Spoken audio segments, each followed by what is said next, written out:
Assalamualaikum warahmatullahi wabarakatuh. Puji syukur atas kehadirat Allah Subhanahu wa taala yang selalu memberikan kita limpahan nikmatnya, sehingga dengan nikmat itu anak-anakku semuanya kita bisa melakukan aktivitas kita di dalam kehidupan. Kemudian salawat serta salam tidak lupa kita aturkan kepada junjungan Nabi kita, Nabi besar Muhammad Sallallahu Alaihi Wasallam. Beliau adalah tokoh bagi kita, panutan bagi kita, karena pada diri beliau terdapat suri tauladan yang baik untuk kita contohi. Anak-anakku sekalian, dimanapun kalian berada, mudah-mudahan Allah Subhanahu wa taala selalu melindungi kalian, selalu menjaga kalian dari bahaya virus yang tengah melanda kita, melanda negara kita, yaitu virus corona ini. Ya, mudah-mudahan kita selalu mendapatkan perlindungan dari Allah Subhanahu wa taala. Amin. Jadi pada pagi hari ini kita akan mempelajari tentang materi IPS. Sebelum itu, marilah kita berdoa kepada Allah Subhanahu wa taala. Mudah-mudahan apa yang kita pelajari pada pagi hari ini dimudahkan oleh Allah Subhanahu wa taala, dimudahkan ilmunya, cepat difahamkan, kemudian ilmu yang kita pelajari itu bisa bermanfaat, bisa kita gunakan di dalam kehidupan sehari-hari. Alhamdulillah anak-anakku sekalian, kalian sudah naik ke kelas 8 dan materinya pasti adalah materi baru. Jadi di materi kelas 8 ini kalian akan mempelajari tentang kawasan ASEAN atau Asia Tenggara. Jadi timbul pertanyaan dalam hati anak-anakku sekalian, apa sih yang dimaksud dengan ASEAN itu? Ya, kalau kepanjangan dari ASEAN itu Association of Southeast Asian Nation. Jadi ASEAN ini dibentuk dengan tujuan untuk mempermudah kerjasama antar negara di Asia. Jadi ASEAN ini pada mulanya beranggotakan 10 orang. Jadi adapun negara yang termasuk dalam ASEAN itu antara lain Indonesia, kemudian Malaysia, Filipina, Singapura, Thailand, Brunei Darussalam, Vietnam, kemudian Laos, Myanmar, dan Kamboja. Jadi 10 negara itu merupakan negara-negara yang termasuk dalam wilayah ASEAN, ya, atau Asia Tenggara. Jadi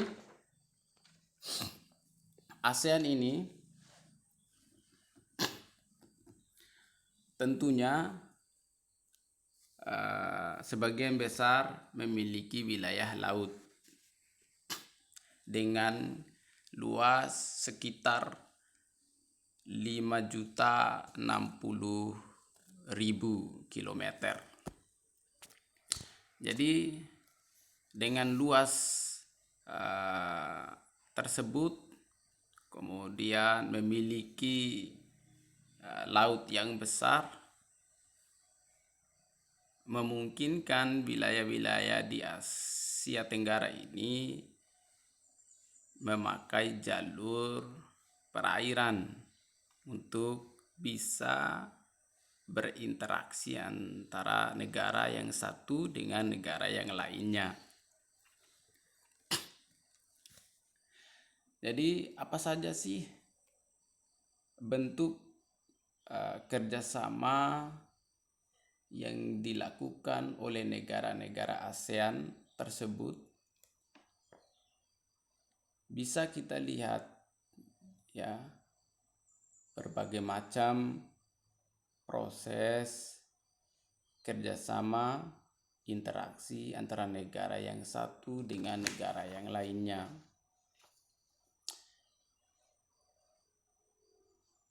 Sebut saja Indonesia.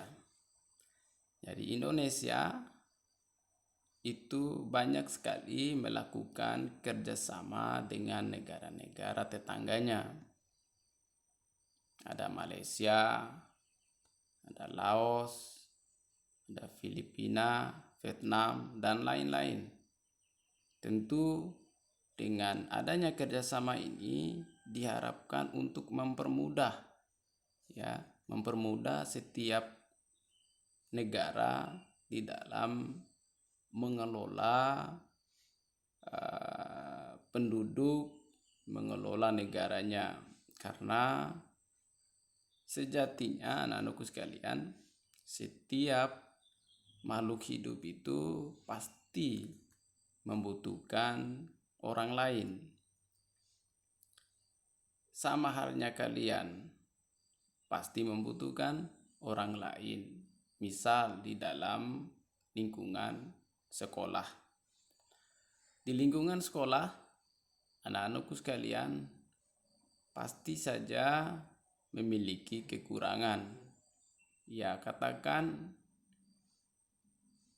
bukunya hilang, katakan pensilnya tidak ada.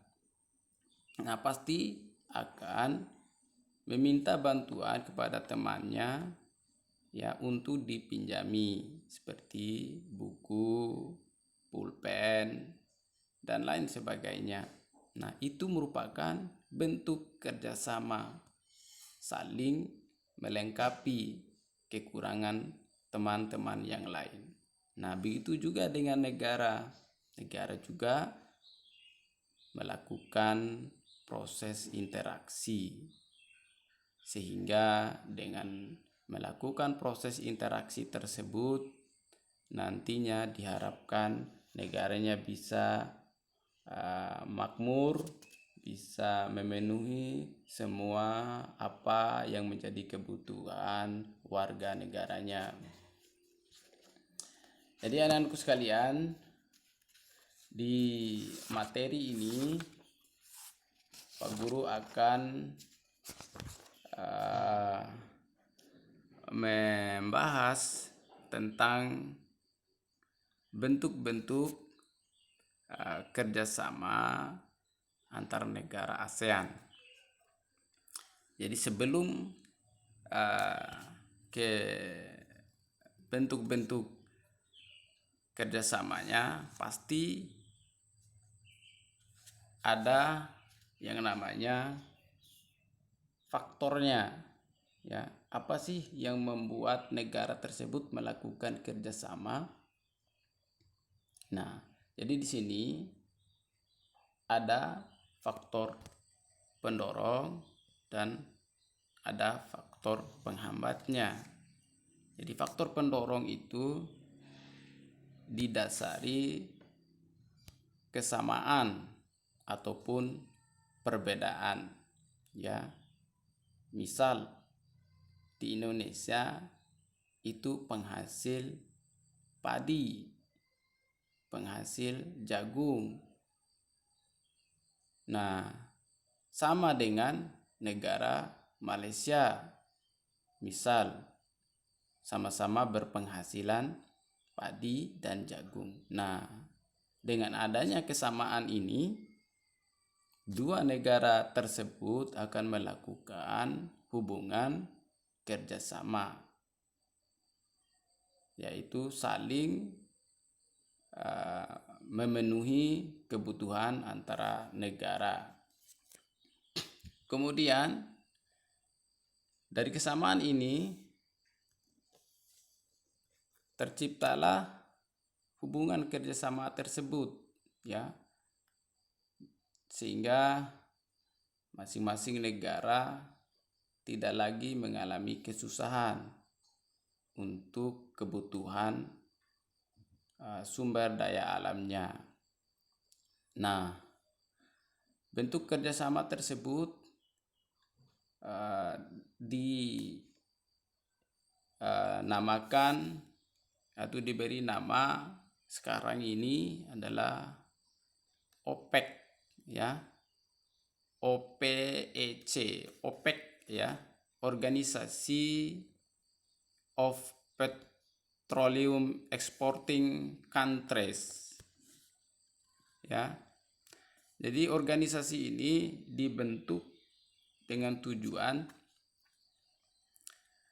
agar setiap negara tersebut bisa mengimpor dan mengekspor hasil kekayaan alamnya ke setiap negara yang ada di Asia Tenggara atau yang ada di ASEAN.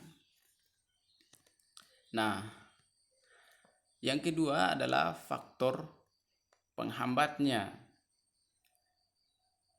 Jadi di sini ada faktor penghambat kerjasama di kawasan Asia Tenggara. Adapun faktor penghambatnya yang pertama adalah perbedaan ideologi. Ya, perbedaan ideologi itu bisa kalian pahami. Indonesia berideologikan Pancasila, sedangkan negara lain berbeda, sehingga perbedaan ideologi ini akan menghambat proses interaksi atau proses kerjasama. Kemudian yang kedua adalah konflik dan peperangan. Jadi konflik ini akan menghambat proses kerjasama, ya. Kalau sudah terjadi konflik, ya pastinya negara akan mengalami ketegangan, ya, baik penduduknya maupun kerjasamanya. Contoh yang ada di masyarakat itu bisa kalian bisa kalian lihat, ya, apabila daerah A dengan daerah B itu mengalami konflik, maka daerah A dan daerah B itu kerjasama atau interaksinya akan terputus, karena tidak mungkin orang-orang yang ada di daerah A dan daerah B itu bisa saling berinteraksi karena adanya konflik atau peperangan tersebut. Kemudian yang ketiga adalah kebijakan protektif, ya. Jadi kebijakan ini adalah membatasi barang-barang yang masuk ke setiap negaranya. Misalnya Indonesia membatasi padi masuk ke Indonesia. Kenapa bisa begitu? Ya, karena Indonesia pada dasarnya adalah lumbung padi. Ya, banyak sekali, hampir semua penduduk itu bermata pencarian sebagai petani dan menghasilkan padi. Sehingga negara-negara lain yang ingin mengirimkan padi ke Indonesia itu dibatasi, ya, itu diistilahkan sebagai protek, ya, dibatasi. Nah, yang keempat adalah perbedaan kepentingan tiap-tiap negara. Jadi ini juga akan menghambat proses interaksi antar negara. Jadi perbedaan kepentingan akan menghambat sehingga interaksi antar negara itu tidak lagi terjalin. Nah, bentuk-bentuk kerjasama tersebut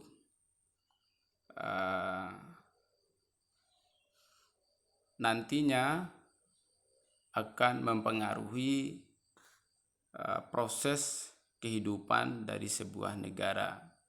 Apakah negara tersebut bisa mandiri atau tidak, itu tergantung dari negaranya. Jadi di materi kali ini, anak-anakku sekalian, Pak Guru harapkan bisa memahami apa itu ASEAN, ya, bisa membuka lagi buku-buku yang berkaitan dengan ASEAN dan negara-negara yang terlibat di dalam ASEAN. Jadi insya Allah pada pertemuan selanjutnya Pak Guru akan sedikit menjelaskan tentang negara ASEAN. Ya, dari 10 negara itu Pak Guru akan ambil satu contoh negara yang nantinya Pak Guru akan bahaskan di pertemuan selanjutnya. Dan anak-anakku semuanya, Pak Guru mengharapkan agar tetap selalu giat belajar di rumah. Jangan bosan-bosan untuk belajar.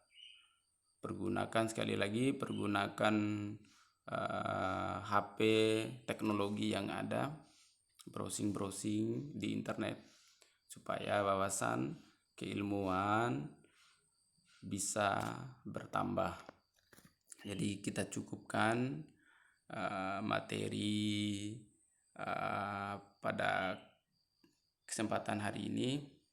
Marilah kita tutup pertemuan kita dengan sama-sama membaca doa kafaratul majelis. Subhanakallahumma wa bihamdika asyhadu an la ilaha illa anta astaghfiruka wa atubu ilaik. Wassalamualaikum warahmatullahi wabarakatuh.